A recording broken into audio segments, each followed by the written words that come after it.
Bueno, acá estamos, jueves 15 de junio, lo prometido es deuda en este brainstorming. Son 16 y 14, bueno, vamos afinando despacito el lápiz para hacerlo más puntual.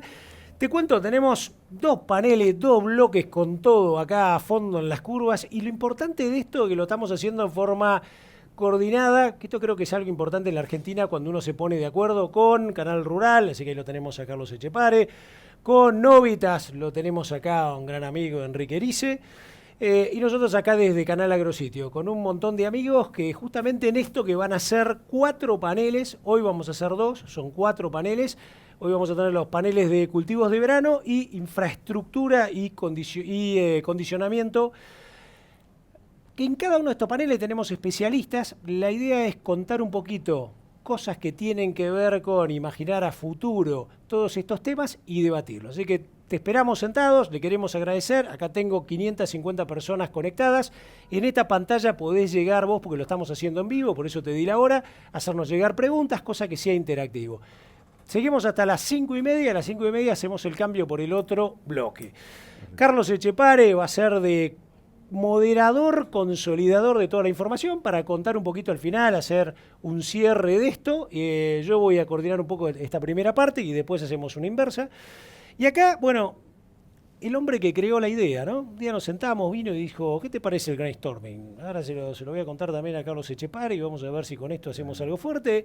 Y ahí demostramos que podíamos trabajar en forma combinada. Así que vos sos el padre de la criatura, Enrique.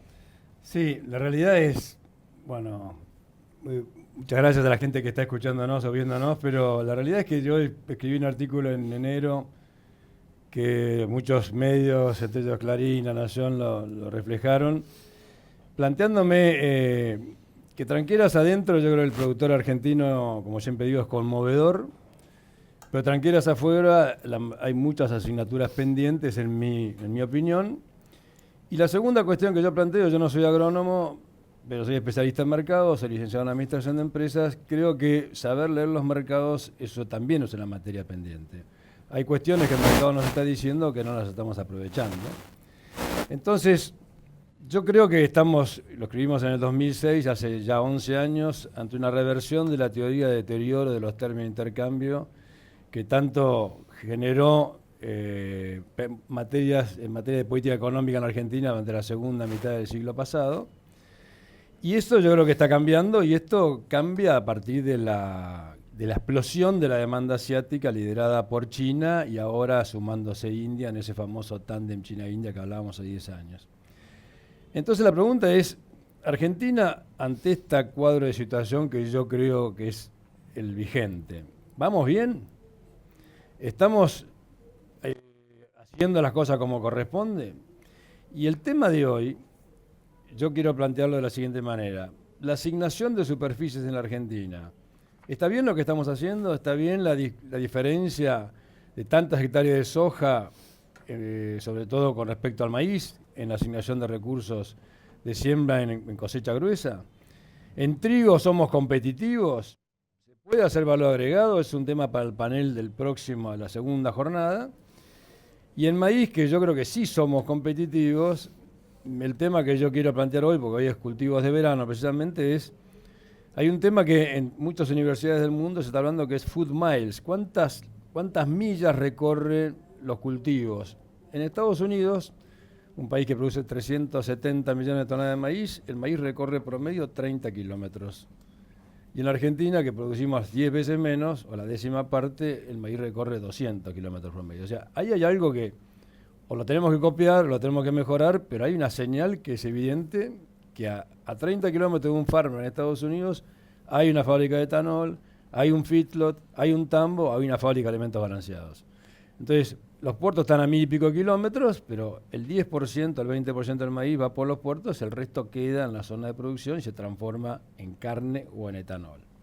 Y ese es el gran tema. El segundo tema que yo quiero plantear es, en soja sí somos hipercompetitivos, eso está claro, porque estamos trabajando con 30% de retenciones y Argentina sigue siendo líder mundial en la exportación de harina de aceite. Pero ahí la pregunta que yo me hago, y sé que esto es polémico, pero esto es para polémica, esto es para que discutamos y cada cual diga lo que piensa. Yo dije cuando Macri prometió la baja de retenciones por supuesto, aclaro, no estoy a favor de las retenciones, lo hablaba con Santiago el otro día, está clarísimo, pero yo lo que digo es, se puede, si hubiéramos bajado las retenciones de la soja a cero igual que el maíz, ¿quién hubiera hecho maíz en Argentina este año? Nadie. Hubiéramos hecho soja sobre soja sobre soja. Ahí tenemos un tema que hay, por lo menos hay que discutir. O sea, mi pregunta es, ¿se puede bajar la retención de la soja sin antes hacer competitivo al maíz? Polémica. Segundo tema. Argentina es el líder mundial en exportaciones de harina de soja y aceite de soja, casi el 50% del mercado mundial. Ahora, ¿por qué es eso? Porque Estados Unidos, los tres competidores son Estados Unidos, Brasil y Argentina en soja. Estados Unidos convierte la harina de soja en proteína animal en un 73%. Brasil lo hace en un 50% y Argentina un 7%. Ahí hay un problema. Que no es problema del gobierno anterior. Yo creo que acá hay 40 años de gobiernos anticampo, que lo único que han hecho es sacarle retenciones al campo para financiar otros sectores de la economía de esa manera. Con lo cual, llegamos al punto de inicio del debate. En A Todo Trigo lo dijimos hace un año y pico. El gobierno quiere marcar la cancha, yo creo que el gobierno debe marcar la cancha. Yo creo en las políticas activas. Por ejemplo, en Estados Unidos, el que decidió que el 43% del maíz se convierta en etanol no fue el mercado, no fueron las fuerzas del mercado. Fue el Congreso americano, es una decisión política. Yo creo que eso es lo que yo reclamo para mi país, políticas activas. Entonces, ¿por qué? Porque a veces entender las señales del mercado es más importante que saber de productividad de suelos. Yo de productividad de suelos no sé, no es mi tema, no soy agrónomo, lo repito, pero de señales de mercado creo que puedo opinar. Por eso, cuando uno tiene un presidente de la nación que día por medio dice que el sector más dinámico de la economía argentina es el sector agroindustrial, yo no lo quiero desaprovechar. Este es el planteo. Entonces, de ahí surge la idea de convocar a muchas de las mentes lúcidas que hay en la Argentina. Acá tenemos a muchos de ellos y vamos a tener en los próximos bloques personas que son referentes del sector. Y yo creo que la idea de hacer un verdadero brainstorming, la palabra la inventamos hace como un año, es decir, brainstorming es una tormenta de ideas vinculadas al mercado de granos, qué podemos hacer o qué podemos aportar nosotros, los privados, para que a este gobierno le vaya mejor y este país tenga una mejor resolución de este problema. Gracias a la gente de AgroSitio, a la gente de Canal Rural, podemos lograr esta difusión, esto es fundamental, tanto Carlos Echepare como Ricardo Bindi están aquí con toda la polenta, y hoy arrancamos con el primer bloque, que se trata de cultivo de verano, donde tenemos a Héctor Huergo, que obviamente todo el mundo lo conoce, en mi opinión es un referente indiscutido de todos estos temas del sector agroindustrial. Germán Di Vela, que es una persona que cuando ustedes la escuchen van a entender, para es menos conocido que Héctor, pero con ideas muy claras, con un aporte que puede ser muy interesante. Y Santiago Sáenz Valiente, que todos ahí sí lo conocen mucho, es un especialista en los temas tributarios. Y en las charlas previas a esta reunión lo que yo le decía es que traiga algunas ideas de qué podría haber de políticas desde el punto de vista impositivo que ayuden a estos problemas que yo planteo. Entonces, dicho esto, arrancamos con el debate. Propongo, como dijimos ayer, que Héctor sea el que arranque con sus opiniones y sus opiniones a favor y en contra de lo que hemos hablado, ¿no? Porque estoy en contra. Y estoy en contra en serio, digamos. Yo no creo, un poco por lo que vos planteas, que una política activa sea un diferencial arancelario entre distintos productos de la oferta argentina. Creo que las retenciones son un mal impuesto, sobre todo porque generan esos diferenciales.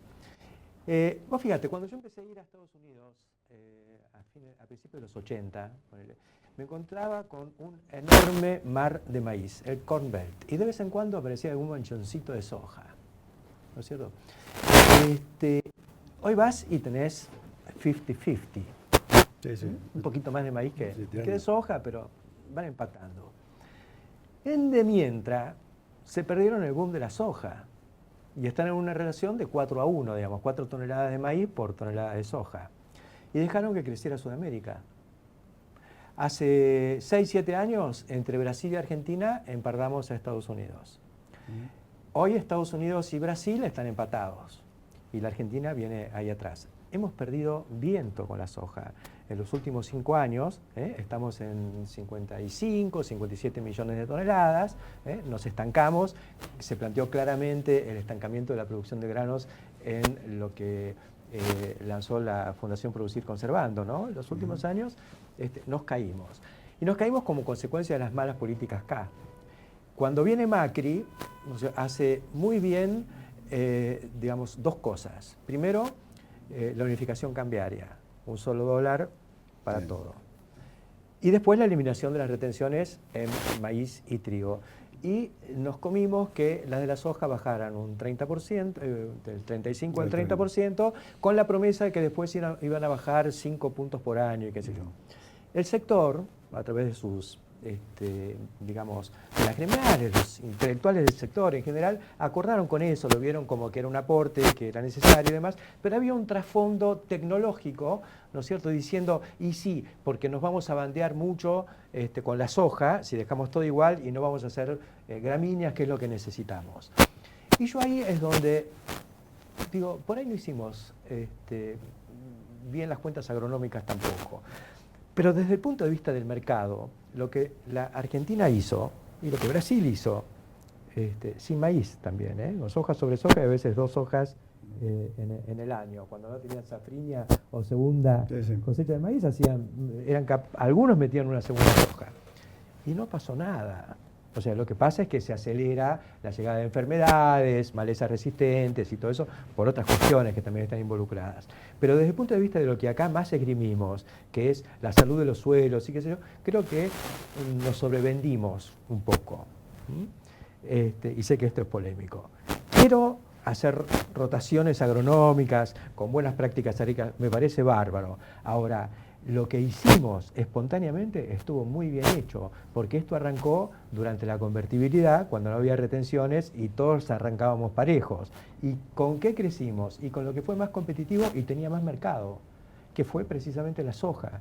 Entonces la soja fue ganando posición y fue penetrando y le fuimos robando mercado a Estados Unidos, el gran player.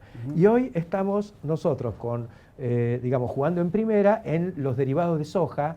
Conseguimos que vinieran todos los grandes jugadores del mundo a hacer inversiones acá. Tuvimos la capacidad de hacer la hidrovía, que fue una epopeya, porque no fue gratis, digamos. Hubo que hacerla y la bancó el sector privado. Y hoy el maíz es más competitivo para exportar porque tenemos la hidrovía. Y la hidrovía no se hubiera hecho nunca por el maíz, ni por los cereales, mucho menos por el trigo. Así que yo lo primero que digo es, larga vida para la soja, por favor, porque con eso logramos no solo que el campo tuviera una alternativa, sino la economía argentina tuviera una alternativa.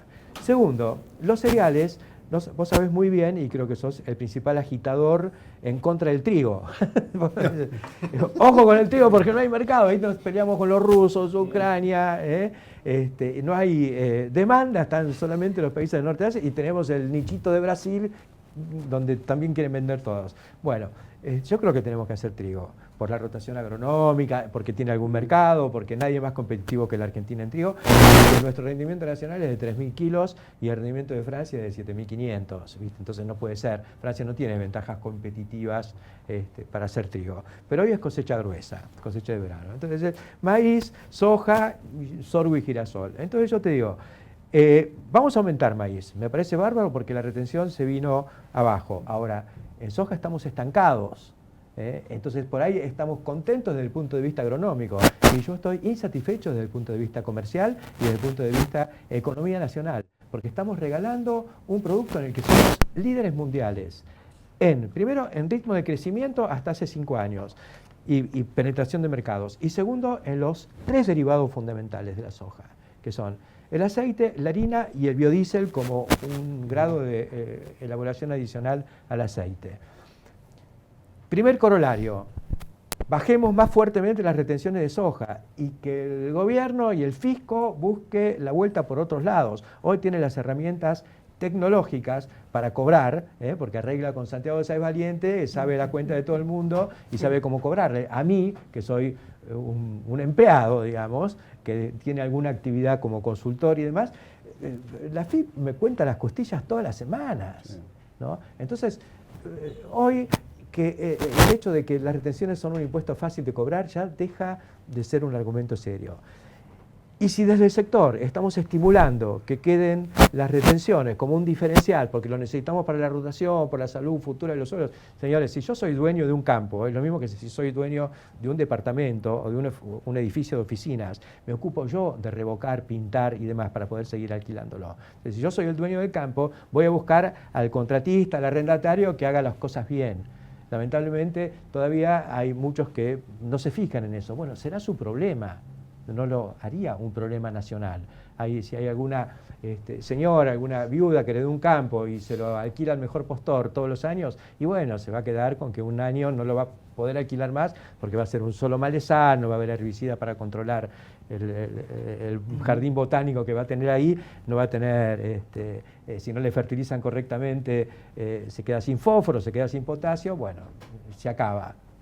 Así que yo diría, la discusión agronómica al costado, la discusión económica es ecualicemos. La Argentina le ha transferido con este argumento de la sustentabilidad y de la agronomía, le ha transferido al conjunto de la sociedad a través de las retenciones 75.000 millones de dólares, fundamentalmente de soja, en 12, 13 años. Este año 5.000 o 6.000 más. Y todavía tenemos el año que viene, donde van a ir bajando medio punto por mes. Eso no va. Y segundo, estamos perdiendo la carrera tecnológica, porque no hicimos los deberes en biotecnología. Fracasó el sector, ¿no es cierto?, habiendo tenido y teniendo a un equipo propio en el Ministerio de Agroindustria, y no pudo resolver el problema de las semillas, donde todos se llenan la boca diciendo, sabemos que hay que pagar y que hay que pagar, pero tiene que ser un precio justo. ¿Y quién pone el precio justo? El poncho no aparece. Yo voy a un kiosco a comprar un alfajor y hay Habana y hay Jorgito, ¿no es cierto? Y yo quiero la Habana al precio del Jorgito, y me dicen, no, el Habana vale esto, el Jorgito vale esto. ¿Sí? Pero sí, pesan lo mismo, no tiene nada que ver. La semilla pesa lo mismo, pero unas tienen algunas cositas que tienen información que las otras no. Entonces hay que pagarle. ¿Quién pone el precio? Y lo pone el dueño de esa tecnología. Y si se va de mambo, y va a tener competencia, o directamente no la uso. Claro. ¿No? Es así. Dejemos que eso empiece a funcionar. Esta semana, y con esto voy cerrando, se aprobó la importación de maíz con evento Enlist, que es tolerancia 2,4-D en Estados Unidos, en China, abriendo la puerta a el mismo evento en soja. Nosotros no lo vamos a tener, o no entendemos, no lo vamos a tener, porque no es un problema de Monsanto, este evento es de Dow. Pero no lo vamos a tener, porque Dow no se lo va a dar porque ya sabe lo que pasa con esto en Argentina. Entonces, tenemos retenciones y no tenemos acceso a la tecnología, mientras Brasil y Estados Unidos sí las tienen y no tienen retenciones, y empezaron a hacer la infraestructura que nosotros hicimos hace 15 años. Porque Trump está preocupado con la cuestión del Mississippi, la competitividad, y lo van a hacer. Así que cuidado con habernos, digamos, sobrevendido la idea de nuestra sustentabilidad en soja. Tenemos muchos deberes por delante para poder volver a crecer en el cultivo más interesante de todos, porque es el que más ha crecido a nivel internacional y el que sigue teniendo más demanda. Sí, ahí una respuesta. Estamos de acuerdo con el tema de las retenciones 100%. No es un impuesto, lo charlamos con Santiago otro día. Y también estamos de acuerdo, lo dijimos hace 10 años, que el crecimiento de la demanda asiática modifica los hábitos de consumo en países, en el 50% de la población mundial. Yo sumo China, más la India, más todo el sudeste asiático, y en ese círculo están más del 50% de la población mundial, que mutaron sus costumbres del arroz a la hamburguesa con palafitas de Coca-Cola. Y ahí aparece fundamentalmente la soja como gran líder, el gran ganador de esa carrera, de esa explosión de la demanda asiática. Eso estamos totalmente de acuerdo. Respecto de si hacer más maíz o más soja, o tanta soja más que maíz, es bueno o no, es una discusión para los agrónomos que no se ponen de acuerdo. Yo no soy agrónomo, o sea, algunos opinan distinto que vos. Habla con los buenos agrónomos que van a hablar del Congreso de APRESID y después te dicen, pero yo no lo puedo decir. Y te dicen, no pasa nada con un hito más de soja. No, yo he escuchado esa versión, o sea, como yo no soy agrónomo no puedo opinar, pero he escuchado versiones como la tuya, versiones distintas, pero por eso yo creo que me parece a mí que crecer en maíz es una asignatura pendiente, pero para crecer en maíz tenemos que hacer competitivo al maíz para que podamos transformar el maíz o en etanol, que para mí es marginal la relación, pero sobre todo en carne. Yo lo que digo es, si no podemos producir en la Argentina carne de pollo o carne de cerdo, ¿dónde se puede producir? Porque tenemos ventajas climáticas que son indiscutibles. Entonces, ese es un poco el planteo. Ahora... Un maicero. Germán, un nombre de la agroindustria maicera. Un nombre de la agroindustria maicera. Bueno, quiero que opines también, a ver. Hay cosas que estoy de acuerdo, cosas que no. Con Héctor, lo que estoy totalmente de acuerdo que las retenciones no tienen que estar y que no estoy de acuerdo que no se haya cumplido el plan de sacar las retenciones como se nos prometió. Y me parece que somos unos hipócritas como productores al decir que es porque queremos apoyar al gobierno y después es la misma excusa que usamos las retenciones para no pagar el valor de la semilla. Germán, apretá el botoncito, me parece que está apagado ahí para arriba. Ese, no. A ver, sí, ahí está. Igualmente le captaba el circular, pero ahí se va a escuchar mejor la gente. Bueno, Gracias. no. Y me parece que es la misma excusa que usamos como productores para decir, bueno, ya que damos las retenciones, no paguemos la semilla. Son dos cosas totalmente distintas, el acceso a la tecnología. Con respecto a lo agronómico, que también me toca, porque soy productor agropecuario y estamos en Río Cuarto, donde el maíz para nosotros es una pata fundamental en la sustentabilidad de nuestro suelo, por las voladuras, porque las hojas sobre esos maíces siempre nos han rendido más, y creo que es fundamental en eso. Creo que también esta caída de la soja es porque como productores cada vez le ponemos menos. O sea, no es... Estoy de acuerdo como dice Héctor, soja sobre soja, ¿nos pasa algo? No, hace 12 años que venimos, debe haber lotes de más de 20 años de soja sobre soja, de campos alquilados.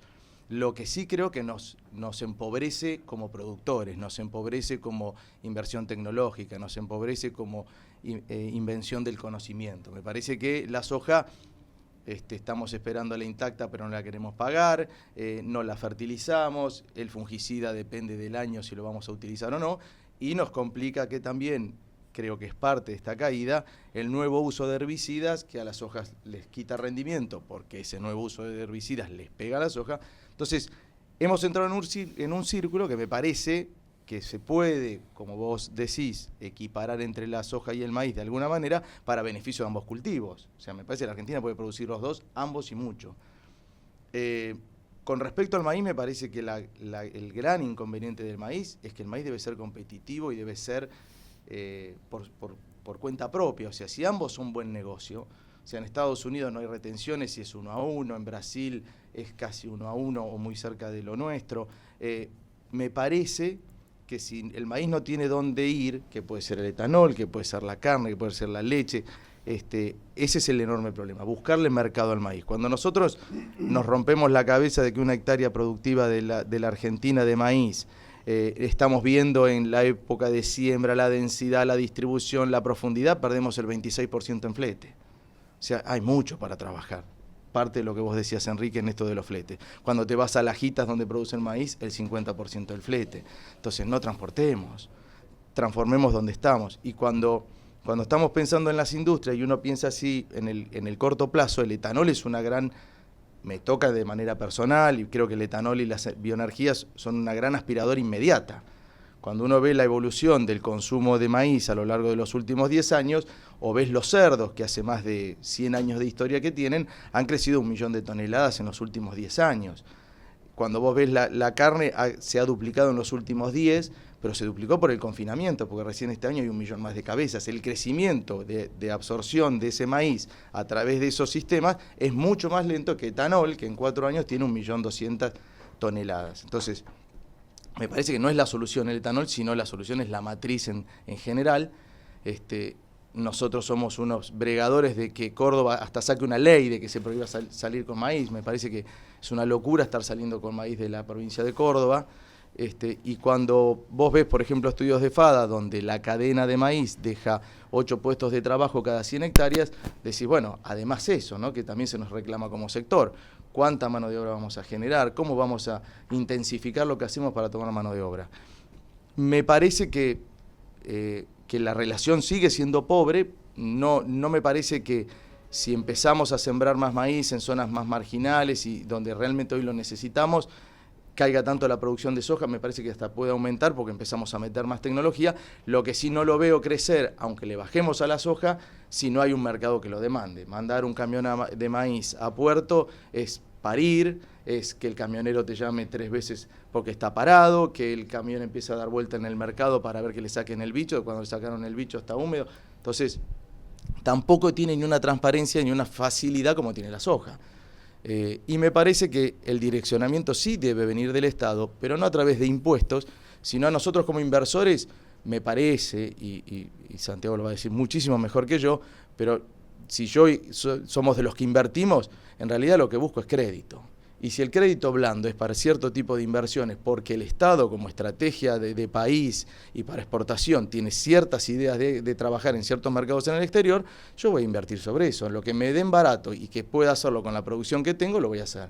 Entonces me parece que es mucho más integral el pasar o mejorar esta relación, que hay que mejorarla, como habrá que mejorarla en el trigo, que también coincido, y buscarle destino a esos molinos que están a mitad de molienda. Me parece que hay mucho para trabajar. Bueno, impecable. Bueno, ahora la parte de Santiago, acá se habló un poco del tema impositivo, obviamente hablamos de las retenciones, todos coincidimos que las retenciones es un impuesto que no corresponde, eso estamos todos de acuerdo. Pero yo lo que decía es, la realidad es que si la soja paga 0, esa es la realidad del mercado. Más allá de que uno esté en desacuerdo, si la retención es la soja pagara 0, hoy nadie haría maíz, pero no es culpa de la soja, es culpa del contexto en el cual producimos maíz. O sea, tenemos que transformar ese maíz en carne en origen, y este es el tema. Ahora, uno de los puntos por los cuales vos estás acá es, vos sos especialista en temas impositivos. ¿Qué puede haber del lado de las políticas tributarias que pueda ayudar por supuesto, en aumentar la producción y en mejorar la asignación de superficie, si es que eso es un problema? Bueno, antes que nada, quería agradecer acá hay mucho pope, ¿no? Los popes de lo que es el periodismo rural y lo que es el ámbito granario. Creo que probablemente estoy en una mesa equivocada, pero bueno, voy a dar mi opinión partiendo de la base de que de lo que ustedes comentan, obviamente no lo puedo ni refutar ni mejorar. Lo primero sí que quiero refutar es que las retenciones, yo estoy muy preocupado con parece mentira, pero con algo tan sencillo como el término que se utiliza, ¿no? Son derechos de exportación, son impuestos, son un impuesto a los ingresos, la Corte Suprema lo ha definido como un impuesto. Siempre se pensaba que era o se justificaba a través del tema del tipo de cambio. En realidad no solo es un impuesto, sino que es un impuesto de los más perjudiciales que hay, porque en realidad este impuesto es recaudación nacional y al no distribuirse a las provincias, que es donde se genera la riqueza, justamente de la masa total de recaudación, a nivel de coparticipación, a las provincias les está llegando del total de la masa un 24-25% en lugar de un 43%, que cuando el régimen de coparticipación se diseñó. Con lo cual, digamos, si nosotros nos ceñimos, por ejemplo, al tema de lo que es la emergencia agropecuaria, desastre agropecuario que se está viviendo hoy, aquel que tenga la suerte de poder llegar con los caminos y todo a cosechar algo de soja, por ejemplo, en el ejemplo, que es el producto, el grano que tiene esta carga fiscal, todos los costos que ha tenido sale a pérdida porque le sacan el 30% de lo poco o magro que pueda haber cosechado. Con lo cual, y eso sucede también, la falta de equidad que genera entre todos los operadores, porque cuando más tecnología aplicás, más costo tenés, y igual te sacan el 30% del precio. Con lo cual, los derechos de exportación creo que solo estuvieron justificados en algún momento por un tiempo determinado como una emergencia absoluta, pero creo que son una pésima herramienta de orden fiscal. Ahora, En el tema fiscal no solo se puede penalizar, sino que se puede plantear incentivos. Exacto. Entonces, y esto es indispensable. De hecho, a las pymes ahora se les está dando un incentivo de que las inversiones en infraestructura y bienes de capital pueden tomar como pago cuenta en ganancias un 10%. En el caso ya se ha planteado con varios proyectos, me parece, que lo que sea fertilizantes, por ejemplo, se puede diferenciar, creo claramente, cuáles son fertilizantes para maíz y para soja, ¿no? Entonces, si eso se puede diferenciar, bueno, fenómeno. Los fertilizantes, que se deduzca el doble, en el caso del maíz, si quisiéramos buscarle alguna ventaja competitiva. Lo mismo podría pasar, y es algo que hay que analizarlo muy en profundo, que es el tema del IVA. El tema del IVA creo que es nefasto. Yo quiero marcar un poquito esta historia, porque todos sabemos que está lleno de saldos a favor dando vueltas, y estos saldos a favor encima están generados por una alícuota reducida al 10,5%, y encima la población casi toda señala al agro y le dice, además tenés una ventaja con el IVA. Lejos de tener una ventaja, es un gran perjuicio. Es un gran perjuicio esta generación de saldos a favor. Hay empresas que tienen saldos a favor que ya hasta los periodistas, y el mismo y el gran Héctor Huergo, sabe del saldo técnico y del saldo que le dicen de libre disponibilidad, ¿no? En realidad de libre disponibilidad no tiene nada, porque yo no lo puedo aplicar a muchísimos aspectos. No puedo retener impuesto y compensarlo, que en realidad es sujeto activo y pasivo, es el mismo, podría llegar a compensar, no me dejan. No lo podría utilizar tampoco en las sociedades de hecho, por ejemplo, ahora son sociedades simples, se denominan por el nuevo Código Civil. No lo podría utilizar para compensar, para pagar el impuesto a las ganancias, porque esos entes no son sujetos de ganancias, son sus socios. Hay varios motivos por los cuales estos saldos a favor son nefastos. Entonces, lo que yo siempre me planteé, por supuesto nadie me hizo caso, ¿no?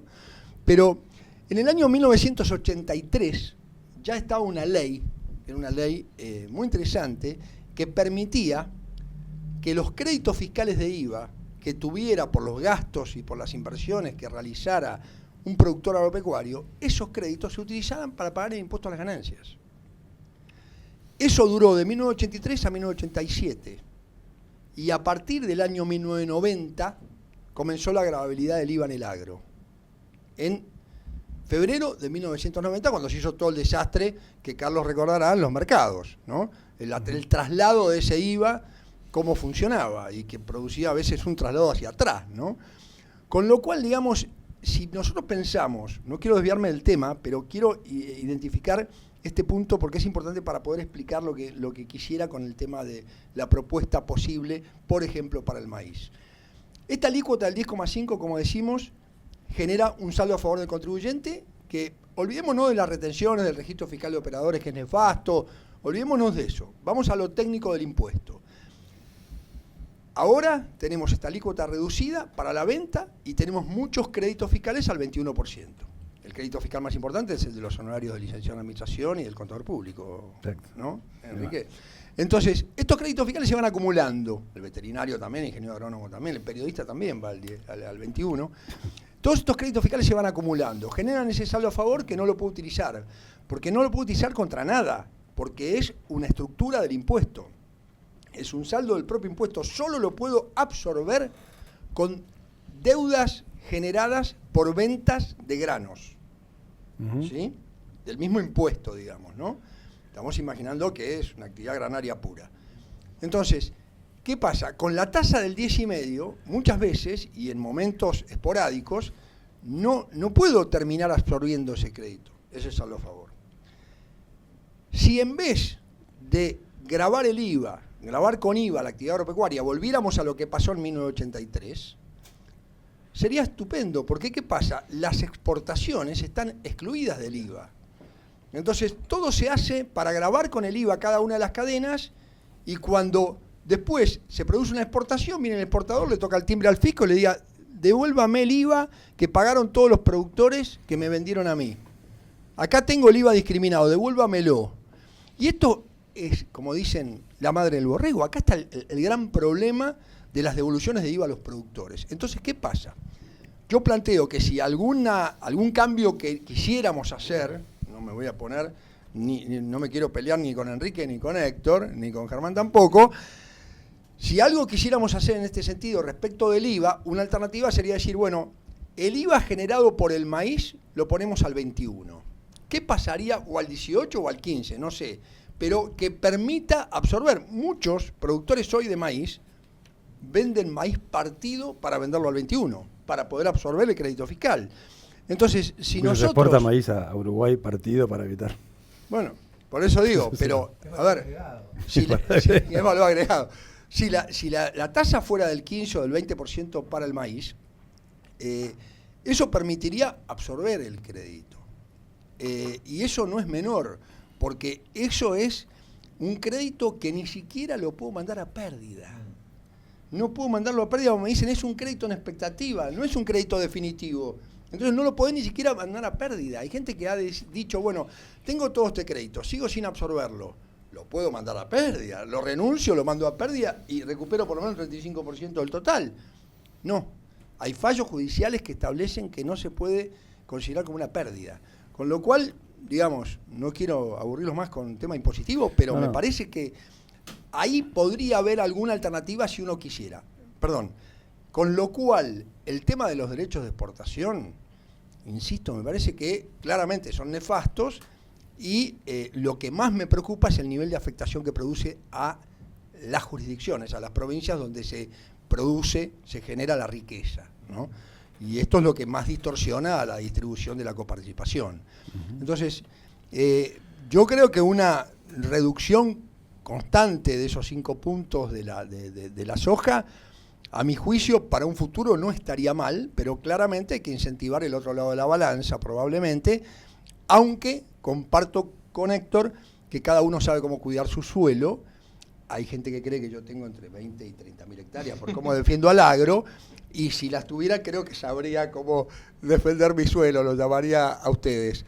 Pero realmente creo que el tema es interesantísimo para buscar alguna política activa, si es que esto es válido en este sentido. Sí. Claramente el país tiene todo para crecer, ¿no? Yo soy absolutamente optimista y la reforma tributaria es una pata pendiente indispensable, ¿no? Ahí surge, bueno, vos también. Vamos al debate. Ahí surge, digamos, dos cuestiones, ¿no?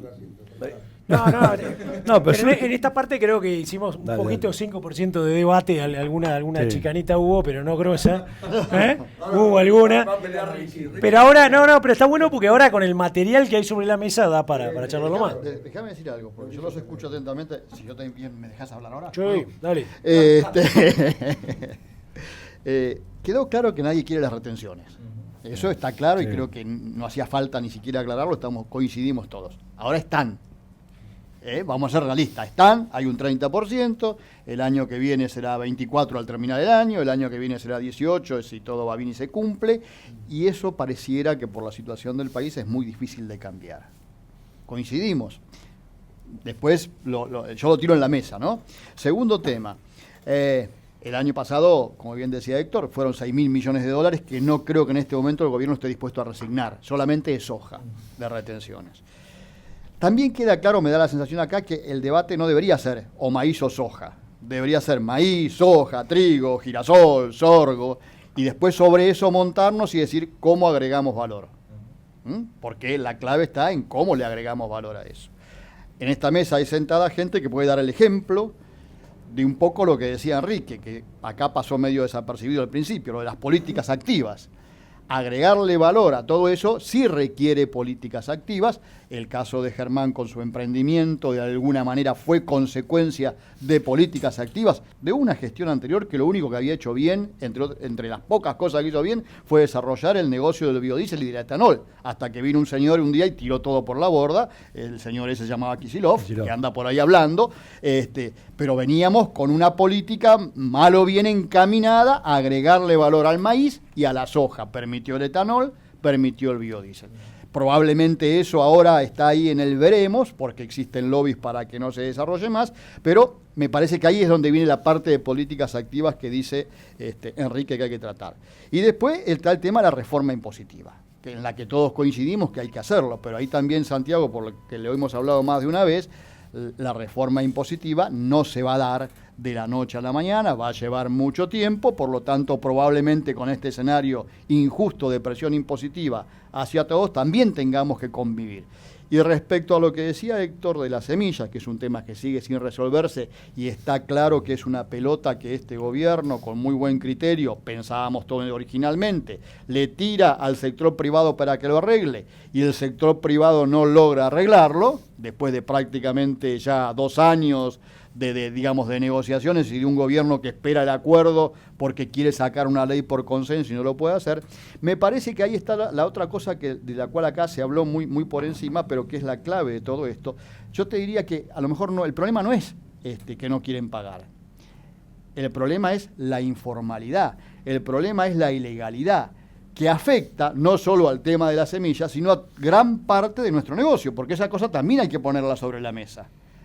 Porque si se rompiera la informalidad, se rompiera la ilegalidad y hubiera organismos de control que, como bien dice Héctor, a nosotros nos controlan porque somos empleados de relación de dependencia o porque facturamos honorarios hasta cuando vamos al baño, es decir, las herramientas están. El asunto es ponernos en caja a todos, no solamente a un sector que es el sector que siempre paga.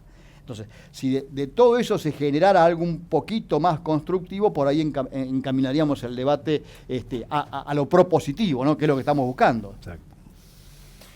Bien, me parece que hay algunas puntas, sobre todo en la primera parte, que es si tiene que haber un gobierno proactivo que asigne, ¿no?, recursos o no, para que decir, che, vamos a más trigo. Si esa es una discusión. Claro, si tenemos 32 millones de hectáreas y tenemos que ir a 40 y tenemos que ir de 130 a 160, ¿con qué lo hacemos? Pero perdón, déjame decir algo que se me pasó y creo que tiene que ver también con lo que mencionaba Héctor. También parte de las políticas proactivas, podemos decir equivocadas, pero que en definitiva formaron parte de lo que se hizo en los últimos 30 o 40 años, fue el desarrollo de una industria aceitera que hoy sin duda es la más eficiente del mundo, que es la que permitió el desarrollo de la soja, también en la Argentina, pagando en muchos casos, en algunos años, más de lo que se pagaba en el mercado internacional, en el mercado local, porque existía un diferencial arancelario. Exactamente. Que también fue parte, digamos, de esa política para favorecer el desarrollo de esa industria. Eso es un caso de política activa. Ese es otro caso de política activa. No, tal vez a lo mejor estaría bueno, desanudando un poco la cosa para mirar a futuro, ¿no? Si bajamos impuestos o no bajamos, si retención o no retenciones, si en realidad no hubo mucho efecto disruptivo en contra en los últimos años que hicieron que a lo mejor hubiera más soja, porque acá se dijo, hubo más soja, pero se fue bajando la tecnología en muchos casos.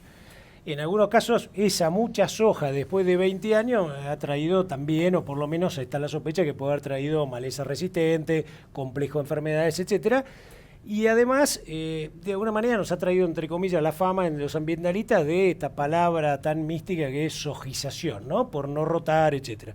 Entonces, la pregunta es, si ahora las reglas de juego son tal cual están, con una reforma impositiva propuesta hacia futuro, como decían acá Santiago Carlos, si ya hay empresas que están viendo que la situación actual los invita más a tratar de hacer más maíz. Si vemos hoy que los trigueros y la Federación de Molineros están pensando que en vez de 1 millón de toneladas de molienda de exportación van a tratar de ir a 2 millones y están buscando más gluten, más calidad. Yo digo, en este contexto, ¿las mismas fuerzas del mercado no van haciendo esto que nos planteamos, que es la distribución correcta de los cultivos? No, yo creo que sí, pero ¿la realidad cuál es? Porque uno puede tener principios, tener convicciones, pero después está la realidad. La realidad es, como yo dije en A Todo Trigo en abril del 2015, si yo dijera que mañana, yo estaba sentado al lado de Willy Bernaudo, el último bloque de A Todo Trigo, si yo dijera que Willy me acaba de decir que mañana las retenciones de las hojas son 0, se levantan todos y me dejan hablando solo.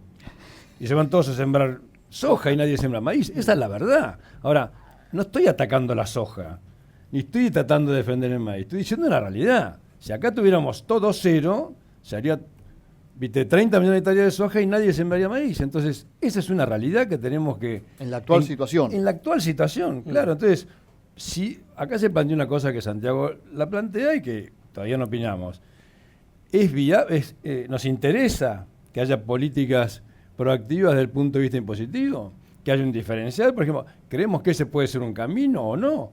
¿O es un error? ¿O tenemos que dejar que el mercado acomode los tantos? Yo he recorrido con Novitas hicimos 15 viajes, 18 viajes este año vamos a hacer a Canadá. He recorrido todas las regiones del mundo donde hay producción agrícola y donde hay comercio. Y hemos ido incluso hasta los países que nos compran. Hemos ido a Egipto, a Medio Oriente.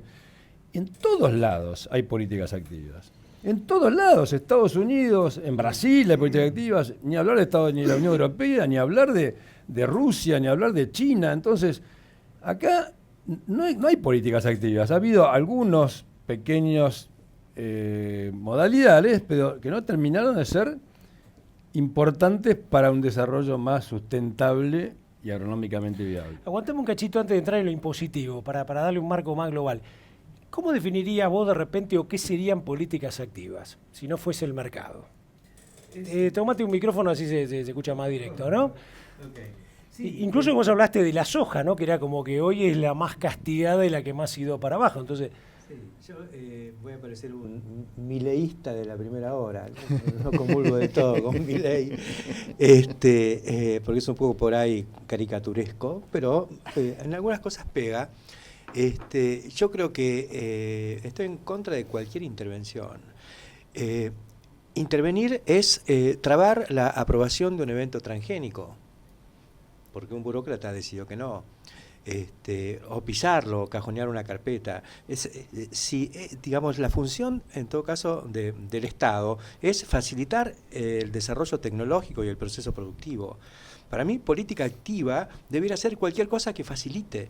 Hoy una política activa es este señor Iguacel mostrándose en Twitter todos los días arriba de una topadora haciendo una ruta. Eso es política, porque hace y comunica, me parece que está muy bien. Hay que hacer rutas, el Estado tiene que hacer rutas, el Estado tiene que hacer los canales que no se hicieron, las obras de retención, las obras de desagüe, los túneles, los caños, todo lo que está haciendo Pablo Greciartúa. A mí me parece que las políticas activas de este gobierno que sirven no salieron del Ministerio de la Industria. El Ministerio de la Industria repartió un montón de plata. Le dieron plata a Sancor, le dieron plata a los tamberos, le dieron plata a los fruteros, tiraron plata por todos lados.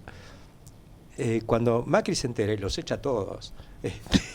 O hace un ministerio de la producción, porque mejoró la situación del sector lechero a partir de eso. Se resolvió el problema de Sancor, se resolvió el problema de la fruta, no se resolvió nada.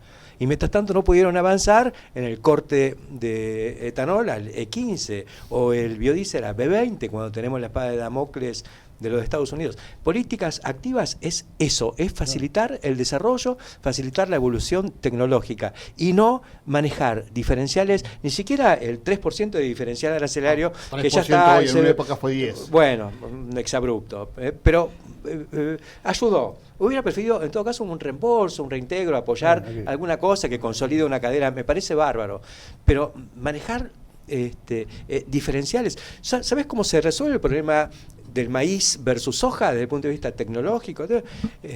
Algo se dijo, bueno, abaratar el fertilizante, pero no para el maíz sí, para la soja no. Abaratar el fertilizante en general y que gane el más mejor. Sí. ¿Te das cuenta? El fósforo, el nitrógeno. ¿Y sabes qué? Más que abaratar el fertilizante, no puede ser el importador, ¿no es cierto? Tiene que pagar el IVA más algún derecho de importación cuando viene de esta zona y qué sé yo, más una retención adicional de IVA y de ganancias. Tiene que poner un 50% más antes de despachar el fertilizante a plaza, más de lo que vale en el mundo. Entonces, eso es lo que traba más al maíz que a la soja, porque el maíz necesita 350, 400 kilos de fertilizante y la soja 70, 80. Entonces, con eso solo favorece. Está buena, pero ahí está justamente. Yo lo que le digo no es políticas activas, yo tampoco quiero el intervencionismo ni un Moreno. Porque está ni de Moreno, no puede haber un Moreno bueno, pero de hecho no fue. Un Moreno, un funcionario de turno, un cañoteca de turno que termina haciendo la cosa mal, pero tampoco libertinaje. Hoy tenemos un mercado que es, en mi opinión, un libertinaje. Digamos, hoy el mercado acá en la Argentina, la realidad objetiva, por eso yo voy a las realidades objetivas, que el maíz, si no hubiera bajado el área de soja, si hubiera bajado el área de maíz, hubiera el área de soja, hoy el maíz no sería negocio para nadie. El girasol no hay mercado. En la Argentina no hay mercado de girasol. La cebada no tiene mercado. Algo está mal. Entonces, y en eso, vos decís que el mercado lo arregle. Bueno, el mercado no lo va a arreglar. Porque la realidad, ¿cuál es? Yo digo, mi opinión. El capo de una empresa exportadora está sentado arriba de un avión de combate. Entonces viene a fin de año, viste, el tipo viene el capo desde donde viene, dice, a ver el balance, qué buen balance, entonces le dan un bonus. Ahora, cuando el balance es malo, apretan el botón y lo eyectan y ponen a otro. Entonces el tipo dice, bueno, yo tengo que tener un buen balance. Para que el balance sea bueno, tengo que ganar plata. Y como decía mi abuelo, para ganar plata hay que comprar barato y vender caro. Así que, entonces vos no podés dejar totalmente actuando libre mercado, porque no existe en ninguna parte del mundo, Héctor. No existe ni en Estados Unidos, ni en la Unión Europea. Ahora, también es el otro extremo, es malo. Ahora, vos dijiste una cosa que a mí me interesa, que es el tema del biodiesel. Yo no sé si usted, porque esos son temas que yo domino. O sea, el biodiesel, Argentina es el principal exportador mundial de aceite de soja, de polvo de soja, muy bien, con el 47 o 48% de las exportaciones mundiales. Si Argentina mañana decidiera, y eso es una política activa y coincido contigo, llevar el corte obligatorio de biodiesel del 10 al 20, ¿sabes cuánto aceite de soja necesitas? Todo lo que exportamos. Si mañana la Argentina toma esa decisión, que ahí tenemos que empeñarnos con las automotrices y demás, pero Argentina a partir de mañana, si vos le dices a Marque, mira, si tomas esta decisión, la soja se va a 450, porque esto te lo digo yo, si Argentina deja de exportar aceite de soja, la soja se va a $400 y de ahí no la bajas más. Entonces, si yo hago eso, si yo aumento el área de maíz y eso le quita algo de área a la soja, esa es mi postura, eso sería mi ideal, que por supuesto es discutible, y le duplico el corte obligatorio de biodiesel en el gasoil, la soja se va a $450, y con $450 podemos pagar el 25% de retenciones por un tiempo hasta que acomodemos los melones. Esta es la realidad. Podemos pagar el 25%, por supuesto que la gente que me está mirando no está de acuerdo, pero la realidad No, los es la realidad. $450 sí, el 25% es el problema. Claro, pero vos ¿qué preferís? ¿Pagar el 30 y la soja valga 300 o pagar? Hay gente diciendo, termino con esto, hay gente diciendo que podemos ir a una soja de $200 el año que viene. Eso sería una soja de $300 en Chicago. Ese escenario no existe. No hay ninguna posibilidad, ni aún con una buena cosecha en Estados Unidos. Porque la demanda, porque China lo que está haciendo, dejó de estar en China y de gritar desde Shanghái o desde Dalian, quiero comprar soja, mandando la transferencia, y dijo, me vengo acá a la Argentina y me compro 2 empresas. Y se compró 2 empresas, y va a hacer puertos, y va a comprar barcazas para ir a buscar la soja a Paraguay. Que muchos se equivocaron en hacer las fábricas a Paraguay, pensando que Kirchner iba a vivir toda la vida, que iban a los Kirchner se iban a rotar entre ellos. De golpe se acabaron los Kirchner, se murió Néstor, y vino Macri y sacó volvió a la misión temporaria de soja. Entonces, todo el mundo se equivoca. Muchos se equivocaron en decisiones estratégicas de fondo. Pero ese es el tema. O sea, Argentina, tomando ciertos niveles de decisiones que son 3 o 4, proactivas, como dice Héctor, el tema del biodiesel es fundamental. Yo dejo de exportar las 7,2 millones de toneladas de aceite de soja que exportamos y el mercado vale $400 la soja. El mercado mundial. El mercado mundial. Sí, pero ahí Agarra el micrófono. Está bien, no quiero monopolizar la palabra, pero hay varias cosas vinculadas con este tema y con esto de las políticas activas. Si hay un sustrato, digamos, dentro de una política activa que tiene que ver con otro foco, como puede ser el ambiental, por ejemplo, yo estoy totalmente de acuerdo. Si el biocombustible juega en otra liga. No es una cuestión de simplemente sustituir petróleo porque así desarrollo otra cosa. No. Es porque más allá de Trump, el mundo decidió avanzar en una dirección. La automotriz más valiosa de Estados Unidos hoy es Tesla, que vale 60 billones y pasó ya a General Motors y a Ford. Todo esto ocurrió. Entonces, aunque produce el 1% de los autos que hace General Motors, pero ya la gente valora eso. Bueno, por ese camino se va. Medio ambiente. Entonces, ahí sí yo justifico hacer algo como se hizo en Estados Unidos por ley. La ley no fue para fomentar el agro, fue para mejorar el aire, se llama Clean Air Act, es la ley de aire puro. No, lo que hicieron en realidad fue transferirle a los consumidores un déficit fiscal que se había hecho muy pesado para sostener al sector agrícola, no lo tuvieron que sostener más porque lo sostuvo el mercado, y esa guita fue porque estaba complicado Afganistán, digamos. Por otra cosa. La excusa fue fue la excusa. Pero a nivel global yo creo que esto de los biocombustibles viene muy bien, le viene muy bien a toda la sociedad, le viene muy bien al sector agropecuario. Ahí estoy totalmente de acuerdo. Biodiesel y etanol, pero no por ejemplo, dentro de por ahí de la estructura de pensamiento que flotaba antes, vamos a favorecer al maíz versus la soja, entonces hagamos etanol y no biodiesel. No, yo no dije. Vamos a hacer las dos cosas. Las dos cosas, sí. Porque es más, el le etanol conviene a toda la dijimos que sociedad. no tiene entidad, mucho más entidad tiene el biodiesel. No, yo creo. ¿Sabés qué es lo que es sobra mucho en el más mundo? impactante. En el mundo sobra almidón. Sí. Sobre energía, sobre energía renovable, sí, en este caso, y hay que usarla. Acá en el año, en la década del 40, a mí me contaba don Benito Pernicone, no sé si te acordás, un gran acopiador de arrecifes. Él hizo su fortuna vendiéndole maíz a los ferrocarriles, porque durante la guerra no llegaba carbón y la carbonera de la locomotora se cargaba con maíz. O sea que hubo que quemarlo. O sea, bueno, yo creo que si nos vamos a 100 millones de toneladas de maíz en los próximos años, que está a la vuelta de la esquina, sería el doble de lo que se va a producir el año que viene. Y bueno, no sé cómo hacemos para cargar todo eso para el mundo, más allá de que mejore la logística. Entonces, guarda, en cambio soja sí sé que la vamos a vender toda. ¿Te das cuenta? No tengo. Entonces, pero tampoco voy a opinar yo, que se juegue el chacarero, el productor, vos asesorándolo, pero seguramente la tendencia de las oleaginosas y fundamentalmente de la soja hoy es más atractiva que la de los cereales. Eso está claro. Entonces, bueno, ¿por qué calentar tanto este juego de la agronomía, de la rotación y que yo tocar todo para que haya más maíz? Dejemos que se juegue, porque yo no veo un problema agronómico grave. Vamos a rotar, vamos a tener todas las herramientas, van a llegar híbridos nuevos, eventos nuevos, va a haber, y va a ser un remedio en la rotación el maíz. Como la soja fue un remedio para el monocultivo de maíz en Estados Unidos, hoy es tener una cosa más equilibrada. Así que vamos a atender ese equilibrio. Entonces, me parece que lo fundamental es intervenir, pero de manera positiva en todo lo que tenga que ver con valor agregado y con valor agregado interno, al interior de la cadena, que es, por ejemplo, abaratar el fertilizante y toda la tecnología. Este año Héctor Sendoya, importador de orugas, tuvo que hacer malabares para que le dejen pasar unas orugas que tenía en Brasil. Y al final, cuando llegó el tema Bullaire se resolvió en una semana. Pero no lo dejaban, estaban con la política de Moreno para tener 9 orugas para cosechadoras. Todavía están trabajando. Vamos a Germán y después pasamos al tema impositivo, Santi, porque está bueno esto de políticas activas, mercado. Vos sos netamente y sos protagonista de un gran clúster que es justamente el cordobés en el tema maíz, generación de electricidad, generación de bioetanol.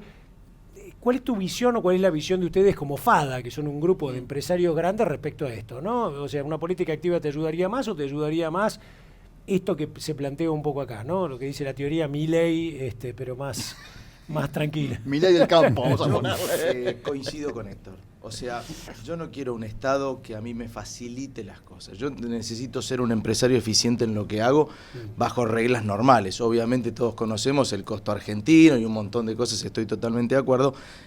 Que te la facilite, sí. Que me la facilite, sí, pero que me la facilite con ruta, que me la facilite con energía para que me llegue. Cuando vos recorres el interior y recorres Río Cuarto y los pueblos de alrededor, ves un montón de predios industriales sin desarrollarse.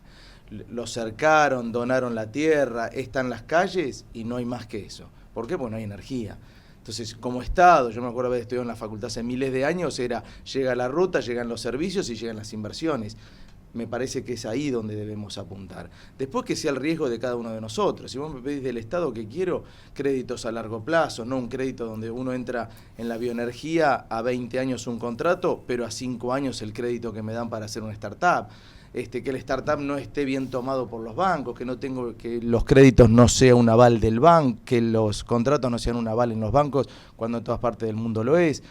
Me parece que hay mucho más para trabajar en esas herramientas. Yo quiero un Estado que me facilite, como dice Héctor, y coincido plenamente, y un Estado que me controle. Las dos cosas quiero. No quiero que un Estado que me deje hacer lo que yo quiera. No, totalmente de acuerdo que me controle ambientalmente, que me controle socialmente, que me controle impositivamente. Transparencia, que haga todo en blanco, todo en orden. Estoy totalmente de acuerdo. Ahora, no me pongan trabas. Y quiero un Estado que esté buscando mercados afuera, si es la solución. Y de acuerdo a los mercados que encuentre, que venga a buscarme a mí como... Mira, a mí algo que lo repetí ya varias veces porque me tiene preocupado, y todos tal vez no estén de acuerdo, pero A mí me encanta que Macri reciba al chino de Alibaba, pero me encantaría que reciba a los productores argentinos. ¿Por qué? Porque yo la voy a poner acá y no me voy a ir. Alibaba vendrá, se irá, no sé qué harán. Pero digo, hay un montón hoy de empresarios argentinos queriendo poner plata en este país. ¿Por qué no nos juntamos con ellos? ¿Por qué no nos juntamos en una mesa a ver qué queremos de este país y sobre qué queremos producir? Bueno, con la mesa de ganados y carnes se sentó con los 20 y pico de eslabones, sí. Los quiere ver cada 2 meses. Es un buen indicador. No, es un buen indicador. De un sector que, como dijimos, es clave en el tema de agregado de valor. Totalmente, pero ¿sabés qué es lo que hoy veo en este desarrollo que queremos hacer de las energías y todo? Hay un montón de productores queriendo hacer cosas por su pueblo. Más allá del negocio. No te digo que quieran perder plata. Ninguno de nosotros quiere perder plata cada vez que hace algo.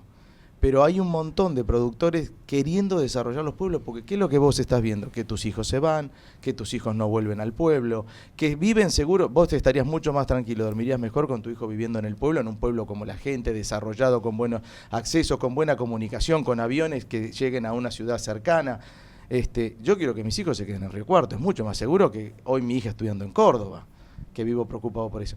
Digo, tenemos que trabajar sobre las grandes urbes, pero en la medida que haya tanta cantidad de gente en esas ciudades es mucho más difícil el control y la seguridad de esa gente. Llevémosla a los pequeños pueblos donde sí podemos desarrollarlo y donde sí podemos...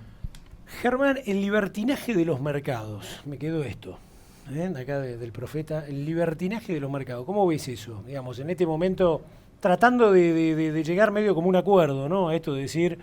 Si tenemos que tener políticas activas, si tenemos que dejar que las cosas sucedan, si tenemos que dejar que el precio de la soja, el tema de retenciones de la soja siga tal cual está planificado por el gobierno, y esa sí una regla clara, porque si dice una cosa y la cambia tampoco sería muy claro. Totalmente. ¿Cómo ves esto? ¿Lo ves en un libertinaje en el mercado? Yo como productor siento que siempre nos han pagado lo que han querido. No sé si nos han pagado lo que nos deben pagar.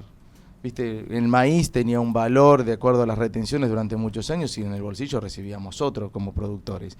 El girasol no hay un mercado claro, nunca hubo un mercado transparente y limpio. O sea, si en algo tiene que tener una política activa el gobierno, es en el control también de un mercado. O sea, entiendo y me parece bárbaro lo que dice Enrique, me parece que el mercado libre absoluto, mi hermano que es un economista que siempre se ha metido mucho en esto, me dice que no existe eso. Eso no tal vez sea parte regulado por el Estado, pero lo que yo siento como productor agropecuario es que siempre he recibido lo que me han pagado. No sé si es lo que me deberían haber pagado. Me contaba Alberto Mendiondo. Tómate el micrófono, Héctor. Alberto Mendiondo de IPESA, que vende bolsas en todo el mundo, dice, ¿cómo le rompen el trasero en Estados Unidos a los farmers, los acopios de las cooperativas? Sí, no tiene fundamento, y por eso está entrando la bolsa en Sudáfrica, en todos lados. O sea que es cierto, este es un karma que tiene todo esto. No diría que es una cuestión de falta de transparencia, sino en todo caso de falta de capacidad de negociación comparativa entre esos. Me decían ayer, hay un productor o un grupo de productores del sudoeste que están pensando en poner una maltería. Un negocio sencillo. O sea, sí. ¿Por qué? Porque la cebada nuestra siempre está sobrada de proteína o falta de almidón. No sirve. Bueno, pongamos una maltería. Y ahora aparecieron las cervezas artesanales. Se puede abrir un mercadito para eso. ¿Sí? O sea que hay oportunidades en ese sentido. Quería tomar lo tuyo respecto a que los productores quieren agregar valor, yo creo que sí, que esa mentalidad está, y ahí voy a los 5.000 o los 6.000 palos de retenciones que el gobierno captura porque cree que es más inteligente para aplicar. O sea, dejáselos a estos muchachos y decirles, mira, el Banco Nación te va a dar, además de lo que vos pongas, el 70% de la inversión, pero si venís con la cooperativa o con un Bio 4, no sé, que es un modelo probado, no te vamos a dar un mango si vas a poner una extrusora, porque eso va todo al muere, no sirve, no hay escala, no hay competitividad. El modelo ACA, el modelo Bio 4, son modelos clarísimos de cuestiones que están funcionando. Y ahí estás direccionando. los créditos a los sectores. Es una política activa. No, No, está bien. Yo dije, no, siempre dije facilitar Totalmente. e ir para adelante en eso.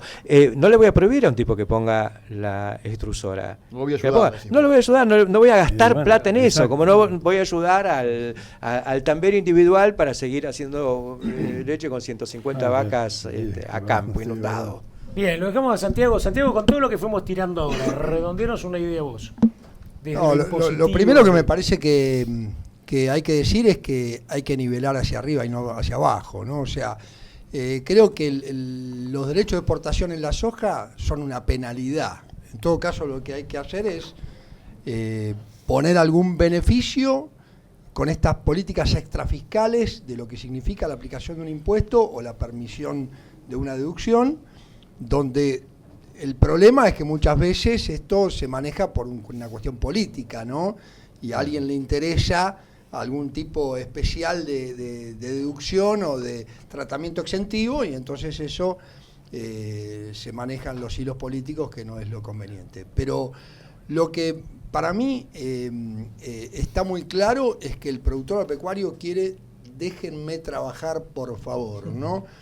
Aun cuando ya tengo la cuestión climática que me está castigando a cielo abierto, en una situación, un país que tiene una potencialidad de crecimiento impresionante y mucho más, agregando valor a lo que ya tiene valor, porque eso lo aprendí de Héctor, de algunas notas de Clarín excelentes que explicó el por qué el producto que le denominan primario ya tiene mucho valor atrás, ¿no, Héctor? Sí, Y la verdad es que estamos en una situación donde la cuestión impositiva, a mi juicio, por ahí, con mucho ego, me parece vital, ¿no?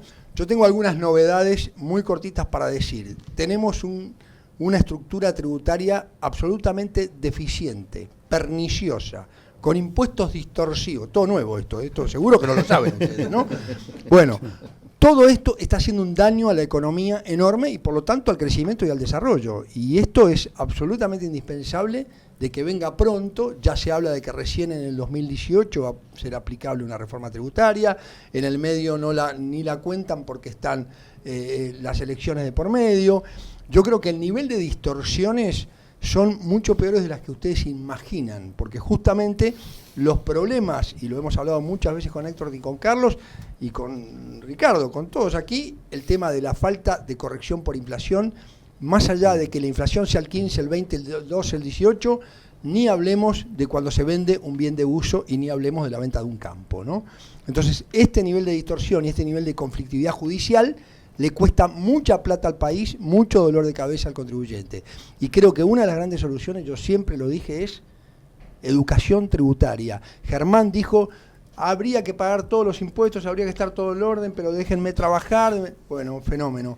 Para mí la educación tributaria es esencial, lo que pasa que hoy el Estado incentiva la evasión.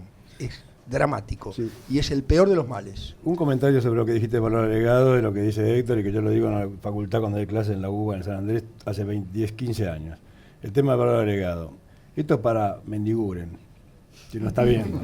Mendiguren me tiene los quinotos rotos. El otro día estaba en un programa de Mendiguren con el presidente de una de las entidades más importantes de la Argentina. Y repitió, como dice siempre, que Argentina no puede exportar soja a los chinos sin valor agregado. Primero, que Argentina no exporta soja a los chinos. China se lleva 9 millones de las 60 que producimos. O sea, que nosotros exportamos harina de soja a la Unión Europea, de nuestro principal cliente, y aceite de soja a 100 países. Y segundo es decir que no hay valor agregado detrás de la soja. Es un disparate, pero alguien se lo tiene. Eso es culpa nuestra, claro, que no lo sabemos comunicar. No es como a mi abuelo que sembraba trigo en el pueblo de Erice, allá en el sudeste de la provincia de Buenos Aires, hace 90 años, tiraba la semilla, esperaba que lloviera, salía un pastito que después era trigo. Hoy detrás de una semilla de trigo hay valor agregado, hay biotecnología, hay genética. Eso es culpa nuestra. No puede ser que de Mendiguren todos los días, en todo el programa de televisión, te dicen de lo mismo. Hay que educar a los periodistas que entrevistan a Mendiguren, y eso es un problema pendiente también. Bien, bueno, 2 palabritas de cierre. Tareas. Micrófono. Tareas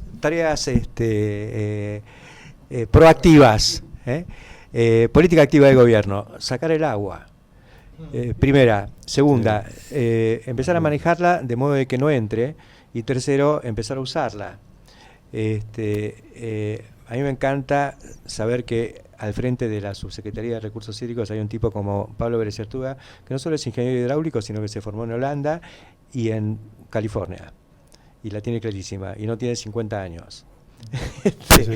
Está manejando inversiones muy importantes para todo esto, aunque lamentablemente lo que está cumpliendo ahora es el mandato de hace 25 años, que es la cuenca del Salado, para mantener el humedal más o menos, contra qué humedal. Entre Buenos Aires y Mar del Plata tenemos 5 millones de hectáreas que pueden ser para invernáculos, para producir endivias. Bueno, exactamente. Entonces me parece que hay que pensar en grande, como se pensó hace 150 años, y se hicieron todos los canales, los ferrocarriles, y se sistematizó la región pampeana. El otro día salió un programa por TN que mostraba el canal del norte, que era como el canal de Panamá, que unía la laguna de Mar Chiquita en Junín con el río Paraná. Y está, y se ve desde el Google Earth. Es increíble, eso está abandonado. Bueno, esas son las tareas para el Estado. Y después, bueno, que controlen todo lo que quieran, pero que faciliten. German. Coincido con Héctor, fuimos coincidiendo en todo. Bien, no, un embole, sí. No, lo que creo desde el punto de vista de los empresarios, creo que además de nosotros en este momento en el que está la Argentina y en este momento el país que nos toca, me parece que además de medir esta TIR, la van de los negocios que tanto nos desvela y nos preocupa, creo que tenemos dos tareas como productores: asociarnos. Indefectiblemente hay que asociarnos si queremos hacer las cosas en grande. Para mí las cosas en chico no sirven, son pequeños parches que no van a cambiar este país. Nosotros tenemos que generar puestos de trabajo, tenemos que asociarnos y tenemos que desarrollar el interior. Y por otro lado, empezar a pensar en la TIR social de las cosas que hacemos. Empezar a hacer emprendimientos que esté la gente incluida. Que el desarrollo sea además la sociedad que nos acoge alrededor de las fábricas y de lo que querramos hacer. Me parece que es nuestra responsabilidad, no solo lo que debemos, sino lo que tenemos que hacer si consideramos que hoy hay un Estado que nos escucha, hay un Estado que nos puede apoyar de la forma que sea, como decimos, con políticas activas, pero me parece que como empresarios tenemos que empezar a arriesgar, que lo hemos hecho y lo seguimos haciendo, pero me parece que hay que empezar a arriesgar mucho más. Santi, cierre, 2 palabras. Sí, sobre todo, además de agradecer a todos ustedes, la verdad que esta hora y media ha sido muy entretenida y muy educativa, creo. 2 cosas o 3 cosas muy cortas, muy fundamentales. La educación tributaria, insisto en eso, desde la primaria para la Argentina. Seguir combatiendo la evasión, pero con una reducción, primero, muy profunda de las tasas impositivas y del cumplimiento de los principios tributarios esenciales, ni siquiera tributarios, constitucionales me conformo, ¿no? La legalidad, la equidad, la no confiscatoriedad, todos principios que están en la propia Constitución Nacional. Con eso me conformo, después hablamos de principios tributarios mundiales. Y esencialmente que se respete al contribuyente en todo su tratamiento. Gracias a Dios hoy por lo menos está al mando Alberto Abad, que es sensiblemente, por supuesto, mejor que lo que hemos tenido. Él ha estado en su momento también a cargo del fisco, pero creo que hay muchísimo para mejorar y los jueces tendrían que tener unos cuantos cursos tributarios antes de tomar decisiones, ¿no? Bueno, hay mucho, y la reforma tributaria que comience pronto. Creo que el balance de las pymes es bueno, la ley de pymes hay que aprovecharla, hay gente que no se está inscribiendo como pyme, se está difundiendo ahora a través del Estado Nacional esta situación, porque realmente trae ventajas muy importantes, como es el pago cuenta total del impuesto al crédito y débito, diferir el IVA, que bueno, en el agro no sirve por ahí esa política, pero y muchos créditos que se supone que se están abriendo, y eso es fundamental para el impulso de los emprendedores, que son los que van a llevar adelante el futuro de este país, sin ninguna duda, ¿no? Gracias, Santi. Creo que fue muy constructivo el debate. Ahora, yo me imagino una mesa como esta, con Macri en la cabecera, digamos que Macri sería Enrique acá, sentado el ministro de Agroindustria, el ministro de Energía, el ministro de la Producción, el ministro de Ciencia y Tecnología, tratando cada uno de imponer su posición. Y a este señor tratando de decir, bueno, ¿cuál tomo? Y hoy la realidad que debe estar diciendo, bueno, a vos te doy un poquito, a vos te doy otro poquito, a vos te doy otro poquito, a vos te doy otro poquito, y a este le doy otro poquito. porque esa debe ser la forma que debe tener para decidir esta situación, que es un poco la que nosotros acabamos de plantear acá. Si acá no quedó duda, todos queremos producir más, todos queremos agregar valor, todos queremos que los mercados funcionen. Yo me quedo con una frase que decía Germán: siempre nos han pagado lo que han querido. Y la decía como productor. Yo hoy te digo, este cambio que se ha producido en la Argentina, te lo cambio por siempre vamos a vender al precio que queremos. El problema es tuyo ahora. ¿Entendés? Es decir, bueno, ese es el funcionamiento del mercado y la transparencia. Falta transparencia en el mercado. ¿Por qué? Porque es cierto esto que vos decís. Hay mercados que nunca han sido transparentes, pero por la conformación propia del mercado. Y ahí vamos al tema de Enrique. Yo sigo insistiendo. Tiene que haber políticas activas. Y ahí vamos al tema de mi ministro de la derecha, que me dice una clase de políticas activas. Yo sé que Enrique piensa en otras, yo pienso en otras, vos pensás en otras. Estás como Fantino. Claro, él piensa en otra, Richard piensa en otra, y el que decide está tratando de hacer un equilibrio, y creo que eso es lo que tenemos que entender. Ahora, lo mejor sería, volviendo a lo que dice Germán, ayudar y no seguir tirando cada uno un pedacito de cada lado para ver qué le logró sacar. Es una situación compleja. No estamos, es decir, si no hubiese, yo le digo a los productores en la charla, a ver, todos estamos de acuerdo que el gobierno cambió, entre otras cosas, porque iba a recibir una pesada herencia. Ahora, el heredero de la herencia no es Macri, solamente Macri, somos todos nosotros. La herencia es nuestra. Y bueno, entonces a ver cómo hacemos para pagar lo que nos dejó el muerto. Y que se entienda por muerto lo que se tiene que entender. ¿No? Bueno, vamos a dejarlo al gurú a ver si todo esto, más o menos que fuimos charlando, no vamos a solucionar ningún problema, pero creo que han salido puntos interesantes y bastantes acuerdos en cosas que vos mismo fuiste planteando, ¿no? Asignación de superficies, razones de la actual superficie y posibles alternativas, mercados distorsionados o no, cómo mejorarlos, y tratamiento impositivo. Por lo menos esto creo que en 1 hora y media le pegamos bastante. Sí, no, yo quiero agradecerles a todos que hayan venido, que estén presentes acá. Me encantó. Por supuesto que hay diferencias, que hay opiniones, que hay divergencias, pero lo interesante es debatirlos, poder compartir una mesa, poder tener algunos matices de diferencias, pero todos, como dice Carlos, queremos que este país vaya adelante, pero yo sostengo mi postura en el sentido de que el discurso o las opiniones, viste, pueden ser distintas que yo, pero la realidad es que hay muchas cuestiones en Argentina que no funcionan como deberían funcionar. Está bien, por ahí es peligroso que el Estado se meta en algunas cosas, ahí puedo estar de acuerdo con las cosas que dijo Héctor, pero hay algunas que sí, como decía Carlito recién, viste, no hay mercado de girasol, no hay mercado de cebada, algo se podría hacer.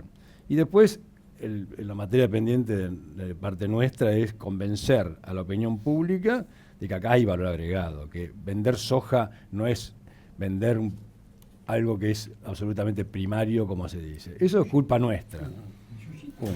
Y nada más. Bueno, muchísimas gracias, Héctor, impecable, gracias por estar con nosotros, gracias, Germán, que te viniste desde allá de Río Cuarto, Santi, que siempre estás acá, sos hombre de estar acá en el canal.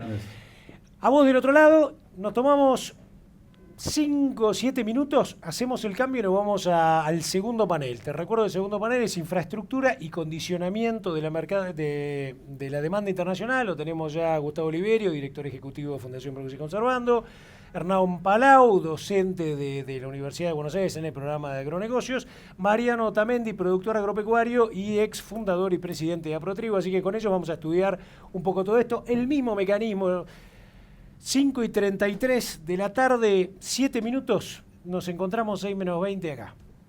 Gracias, Vamos para adelante.